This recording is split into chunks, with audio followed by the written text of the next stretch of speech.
Welcome to winter in the northern hemisphere. In any case, it is the winter solstice, the solstice in lingua latinum.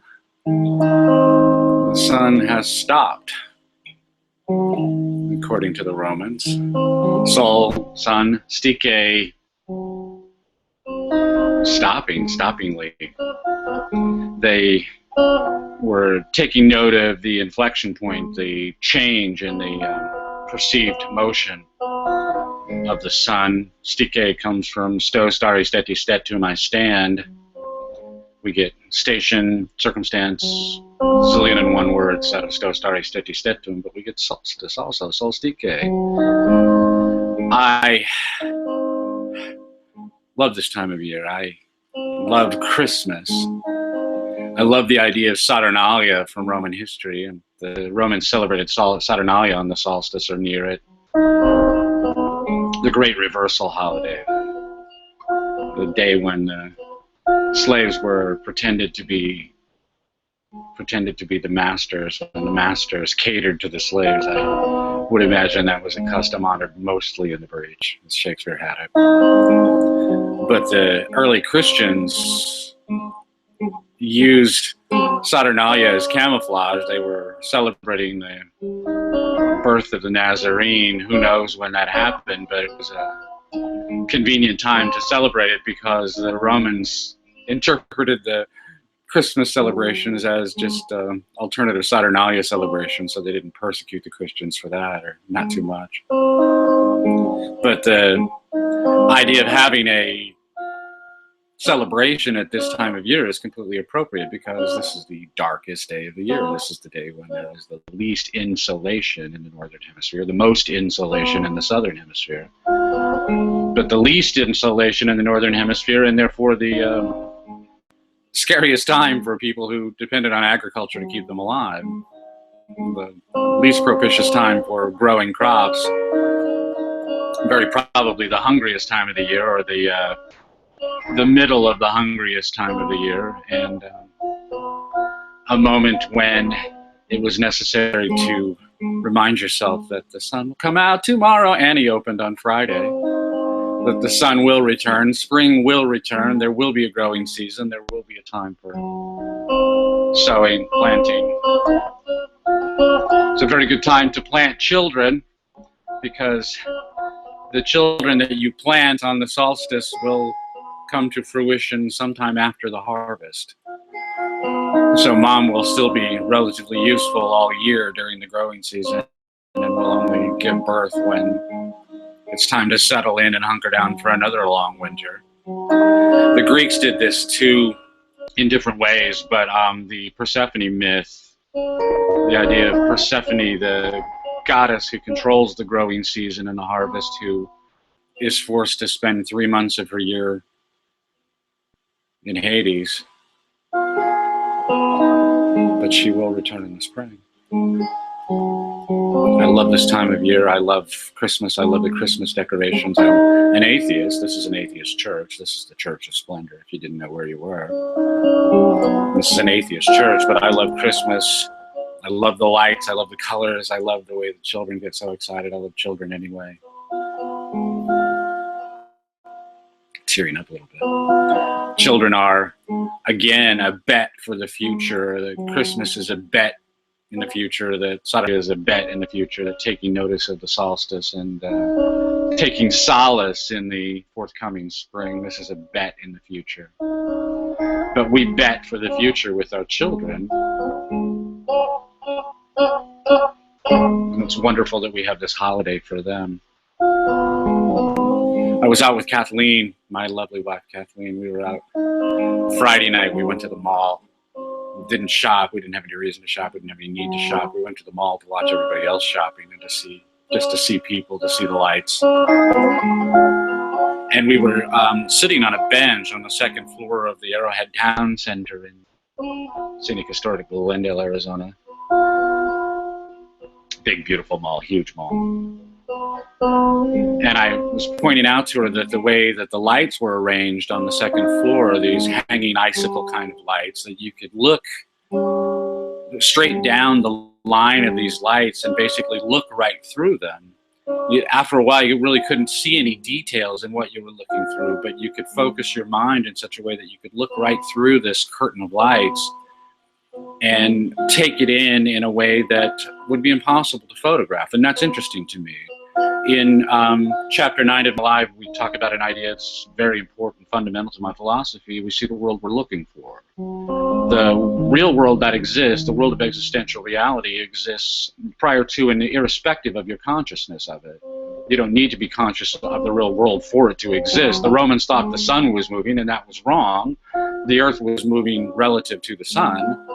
They got the nature of the curve right. They understood it well enough to know when the solstice would occur, but they didn't really know what the solstice was. The existential reality was what it was regardless of their error. And when you look at something like that, when you focus your mind, you have this 160-degree view. When you open your eyes, you can see approximately 160 degrees, but really the focus of your attention will probably be 30 degrees. It may even be a smaller slice, 15 degrees, maybe even 10 degrees. What I was pointing out to Kathleen would have amounted to about 7-8 degrees of normal human field of vision. And at the same time, focusing in that way, focusing in the near distance and also in the far distance, in order to take in this array of lights, this is something that no camera can do. The existential reality is what it is, and your mind is able to focus on what it wants to focus on in order to argue to yourself that you have a perception that really is not physically reproducible with man-made tools like cameras. Another way of thinking about the same thing, when we're out in the world and looking around at everything that's going on around us, I will see all of the children because I love children. And Kathleen will see all of the dogs because she loves dogs. We see the world we're looking for. The world that exists outside the mind is what it is real, is existential, is independently verifiable, is measurable, quantifiable, is actual. But the world that you see when you look out at that world is the world that you're looking for. And what you're looking for will depend on your values. Consciousness is local. All consciousness is local. In other words, my consciousness of the universe starts in here and emanates outward. This is something we talk about all the time in a zillion and one different ways, but the world of any individual person's experience is in here. The universe is out there. The universe of my experience is in here. And the universe of my experience governs what I will apprehend in the universe out there. All of it's real. What I notice, what I care about, what I do something about, all those things start within me, are caused by myself.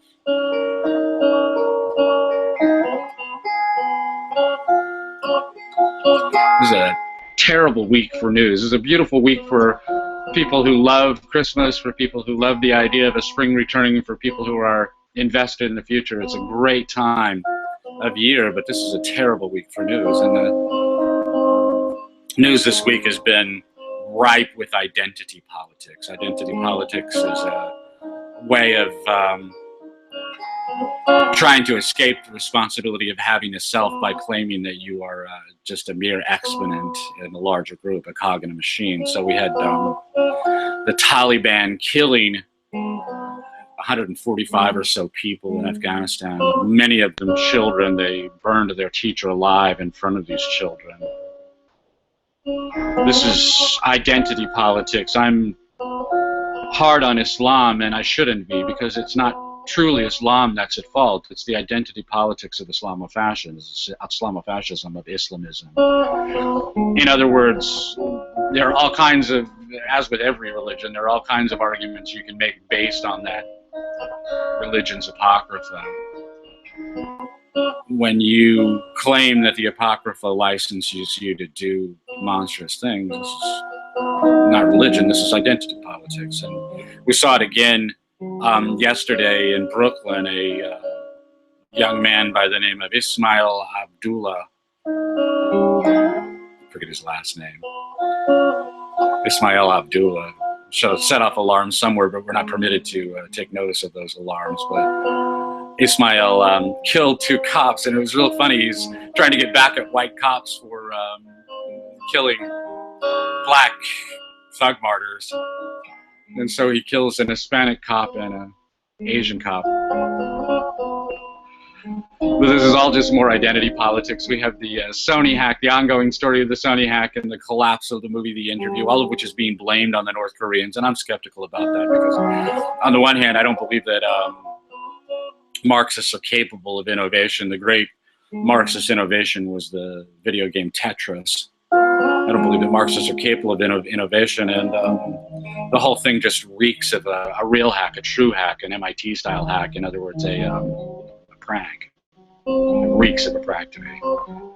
But we have all this identity politics going on. On the one hand, people claiming that North Korean identity politics permits them to engage in this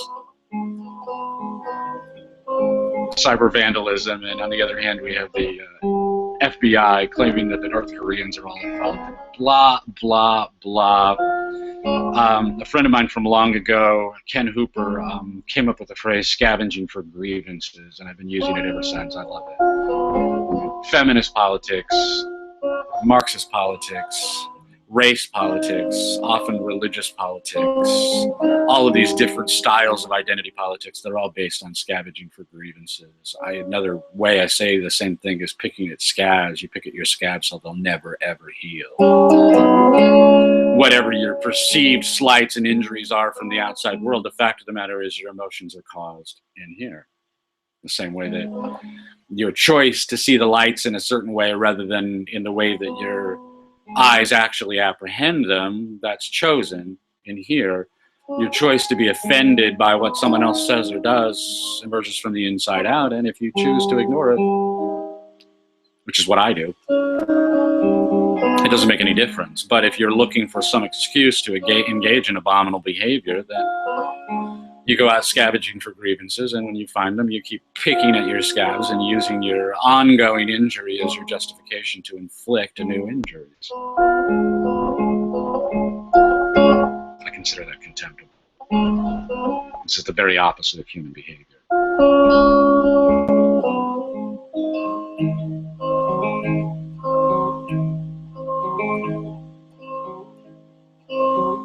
And one place where it really matters to me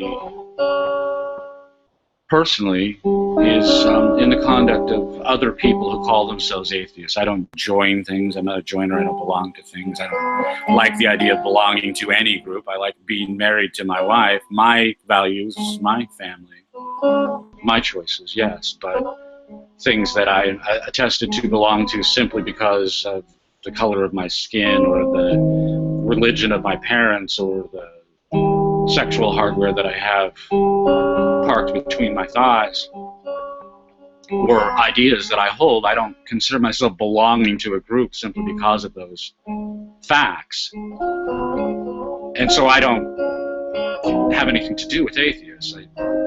Typically, I don't like them. I don't like the way they behave. And I certainly don't like the way they behave to religious people. I think it's abhorrent and abysmal, and I think it's the exact opposite of a good strategy for engaging in rapport aimed at some sort of mutual agreement, whether that's all the way conversion or simply figuring out how to get along with each other. And the atheists do the exact opposite of the things that would result in greater comedy, greater cooperation, greater feeling of community between them and religious people. I think they do it for the same reasons that the Islamists pick on the Christians, or the feminists pick on the MRAs, and the MRAs pick on the feminists. This is all just more identity politics, and I think it's abominable. I think it's repulsive. And the complaints that atheists would make about religious people, that religious people are all about inclusion and exclusion, the atheists are all about inclusion and exclusion. They are looking for reasons to emphasize their differences with religious people rather than identifying common factors and building upon them to build bridges between them. Pons pontis, in Latin, bridge. We say pontifex, that's another name for the Pope, but pontifex in Latin means bridge builder. It's a beautiful word, bridge builder.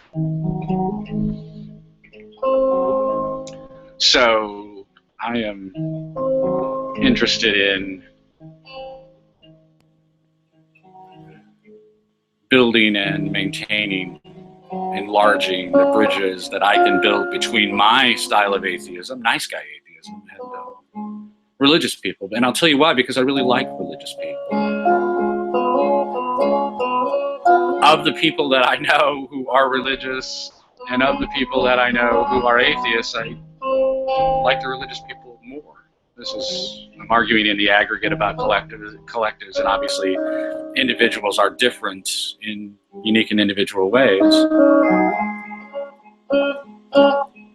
But the public out there atheists that I know are all pretty obnoxious in their behavior, whereas the out there Christians, Jews, Muslims, Hindus, Sikhs, Buddhists that I know are by and large pretty decent people. And obviously you can cite other people that you know who exhibit the exact opposite tendencies, and I'm not making any sort of comprehensive argument. I'm certainly not arguing about theologians, because I think theologians in the main are pretty evil people, much the same as every other sort of professional dogmatist. They're people who are making war on the human mind in order to trap and enslave people in their doctrines. I don't care for theologians or theology at all. I'm certainly not defending any sort of religious apocrypha or religious doctrine, religious arguments. I'm not defending their arguments at all. I think their arguments are all pretty poor.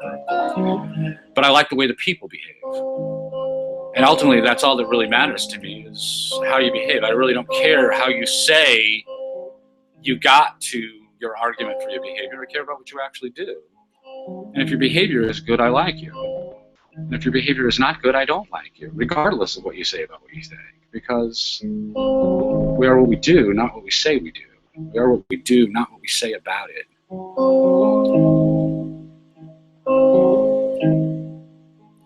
But I made a little list of the things that I like about religious people. There are a lot of things I like about religious people, and starting with the fact that they're just plain nice, often. I mean, certainly, again, there are going to be individual exceptions, but in my experience, people who are serious about their religion, regardless of what that religion is, people who are serious about their religion tend to be very nice people, kind, gentle, thoughtful, considerate, compassionate people.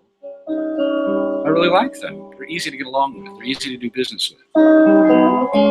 It's easy for me to understand their values because we share a whole lot of values in approximately the same ratio in our hierarchy of values. And that begins with the family values that religious people in general practice at home, inside the home, outside the home. This is always a very important distinction to me. Gemeinschaft, Gesellschaft in German, referring to Judaism. And one of the things that it provides endless consternation in the world of newspaper politics is the politics of many Jewish families outside the home compared with the internal politics of that home. And inside a serious Jewish home, you'll have a patriarch. You'll have a very serious father who is aware of the seriousness of his role, and his wife is supportive of the seriousness of that role, and everyone in the family responds accordingly. Much the same way that you would expect in a very serious Catholic home, a very serious Mormon home, definitely in Hindu and Buddhist homes, Sikh homes, Muslim homes, we're going to have a man in charge. There will be a man in charge of that family, and the family will have a very elaborate set of values and traditions that everyone is expected to uphold, and guess what they do? They uphold those values, they live up to them. The whole idea of tradition itself is, I think, very, very valuable. We risk the antiquarian fallacy. Things aren't true just because they're old. But moral precepts that have withstood the test of time are much more likely to be true than brand new notions. And we suffer through all the brand new notions brought to us by the Marxists in academia and witness the results of fatherless homes, underfathered homes, millions of children murdered before they're even born, the alcoholism, drug abuse,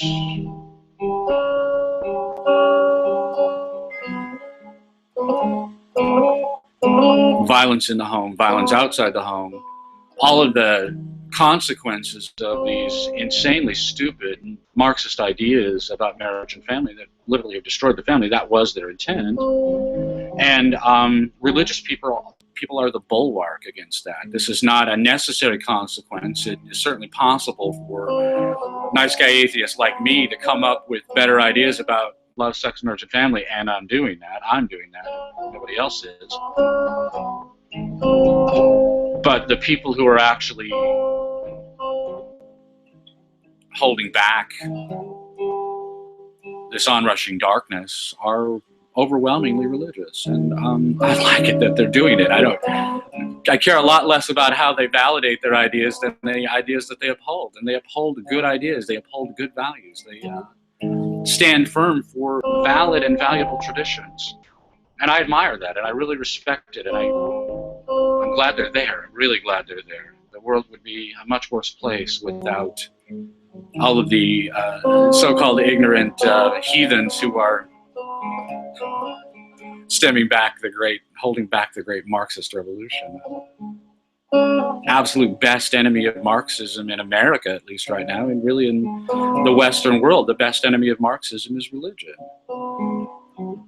Not in the form of formal doctrine, certainly not in the form of the theologians and their minions. They're all Marxists too. But ordinary religious people who are upholding traditions that they learned from their own parents, and their parents learned from their parents, and who are living father-headed, family-centric lives because they know it works. Not because it's defended in their doctrine, but because they know it works practically. It's the basis of practical ontology from having grown up that way, from having lived that way their whole lives. And I admire that, and I want to do everything I can to support it. Because I don't care about the doctrine. I care a lot less about the doctrine than I do about the behavior, and the behavior is exemplary. Exemplary. It's a good example for everyone. You don't have to adopt the doctrine, but you do need to understand what people are doing and why they're doing it, and learn from them. And you can learn a whole lot about how to manage a family from seriously religious people. I like it that religious people are serious about moral philosophy. And again, their moral philosophy is not identical to mine. It's actually a lot more similar than they might want to admit, certainly much more similar than their theologians would ever admit. But I like it that they're serious about moral philosophy, even if their moral philosophy is different than mine, because being serious about morality is how you do good. No one is good by accident. Name was casu bonus. No one is good by accident. And the way that you go about being good is by having firm, fixed, strong, stout moral standards that you're willing to uphold regardless of the pressure that you're met with to betray those principles. I like it that religious people are willing to stand on their own 2 feet. They're willing to stand their ground. They're willing to put up with the withering scorn that Marxists, atheists, academics, the sneering classes inflict upon them. They're willing to stand up for what they believe. That will make all the difference. When the shit hammer really drops, that will make all the difference. The people who will defend civilization are not the ones with the academic pedigrees. They're the ones with the serious religious background. I like the whole community that is built up around a particular house of worship, a church, whatever it is, that you yourself are your primum bonum, your first good, your cardinal value. Yourself is your cardinal value in your life, but your values are larger than your body, larger than your material or bodily or pecuniary interests. Your values are much larger than that. And of course, the value that will matter most to you outside of yourself is going to be your spouse. In due course, if you're too young to have a spouse, you'll have to wait for that. But eventually, the second value, the second highest value in your life is going to be your spouse. And your third highest value in due course will be your family, meaning your children. Then your parents, brothers and sisters, aunts and uncles, nieces and nephews, your grandparents, your extended family, but your values are yourself, your spouse, your family. And only then do we even get to things outside the house, like your job, your career, your education.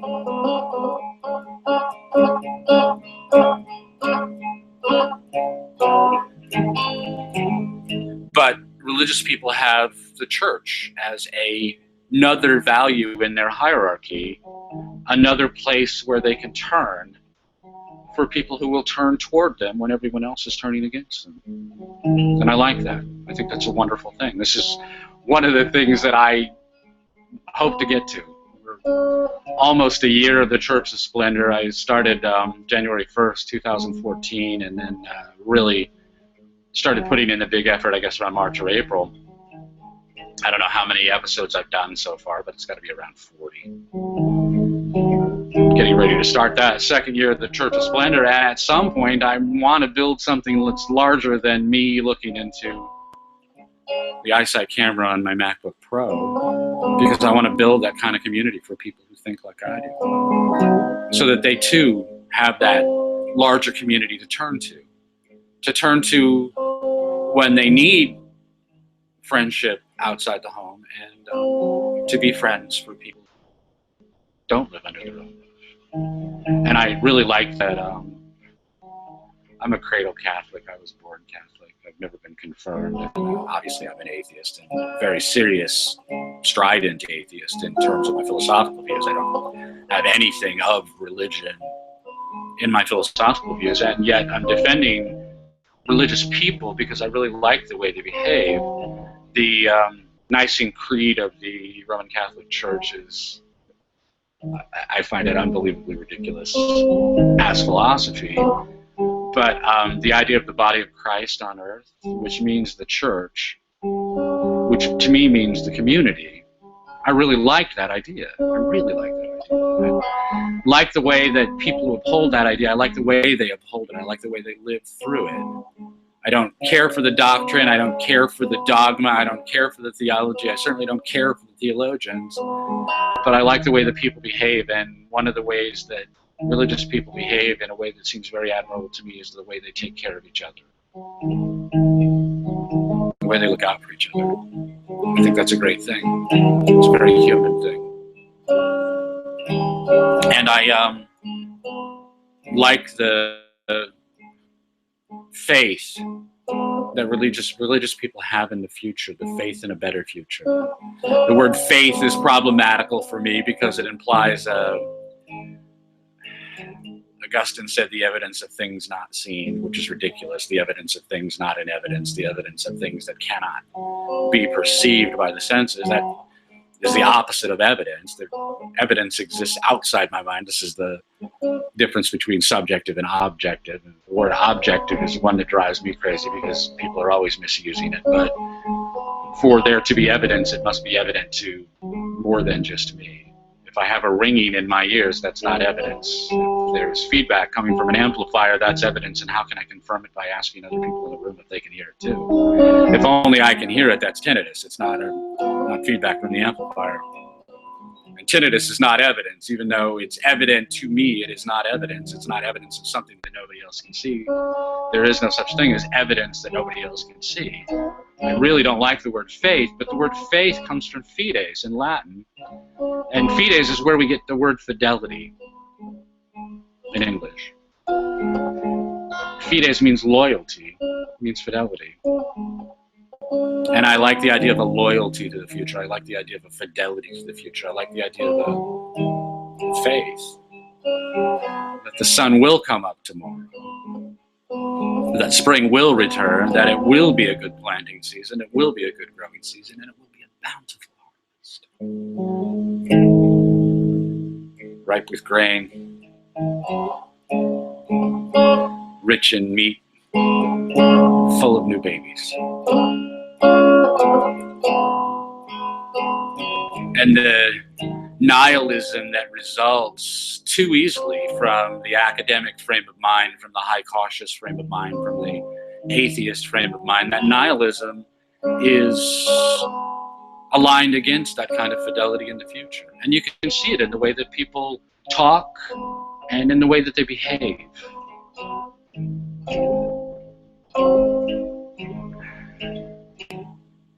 Carpe diem, said non credulo postero. Horace trying to talk the pants off some young girl. It's the same as Billy Joel saying Catholic girls start much too late. This is not a good philosophy for life. You seize the day, for tomorrow we may die. No, we will not die tomorrow. The human race certainly will not die tomorrow. Any one individual could certainly perish tonight. Highly unlikely, hugely unlikely, and it's certainly insane to bet that way. Unless you have some reason to, unless you have some plausible reason that you know for sure that you won't be alive tomorrow, it's insane to make that wager, to bet that you will, or to live your life as if it makes no difference. This is what the word cool actually means. When people, oh, he's cool, that's so cool, that's so cool. What cool means is an affected, pretended indifference for the consequences of your action. And it's affected, it's pretended, because no one actually behaves that way. They just pretend to behave that way. I don't think there's anything cool about being cool.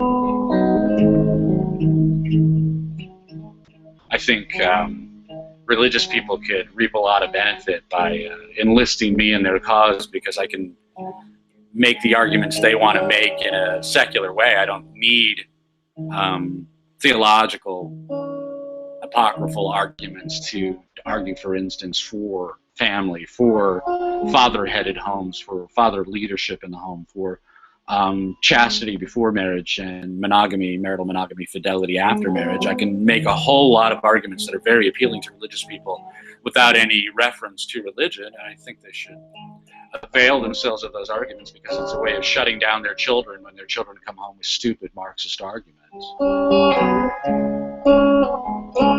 Unintentionally, it's certainly not my purpose, but I end up being the anti-Marx, anti-academic, anti-scientist mystic, anti-belligerent atheist champion simply as a result of the arguments that I'm making. And I think that people who are constantly assailed by Marxist, atheist, scientist, mystic academics should avail themselves of my arguments, because my arguments are better.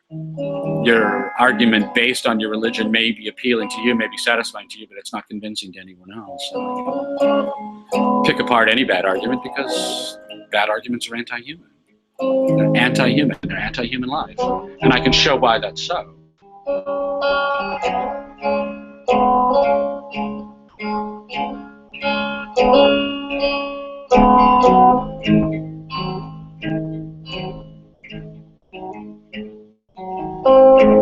But we are what we do, not what we say we do. We are what we do, not what we say about it. We are what we do, not what everybody else does. We are what we do, not what somebody else does. I like the Nazarene reminded us about motes and beams, and I think that's a beautiful argument. You spend all your time scavenging for grievances about the mote in your neighbor's eye, and you don't notice the beam in your own. I think that's a beautiful argument, and I think it's exactly the right approach to morality. Morality from the inside out, ethics from the inside out, egoism from the inside out. This is the doctrine I preach. We are what we do, not what we say we do. We see the world we're looking for. I see a world full of children. I see a bright, bright future for humanity, despite all the motes you might claim to seem out there in other people's eyes. I see a bright, bright future for humanity, and I'm proud to celebrate it today on the winter solstice. Merry Christmas to you. Thanks for joining me today. I'll talk to you next week.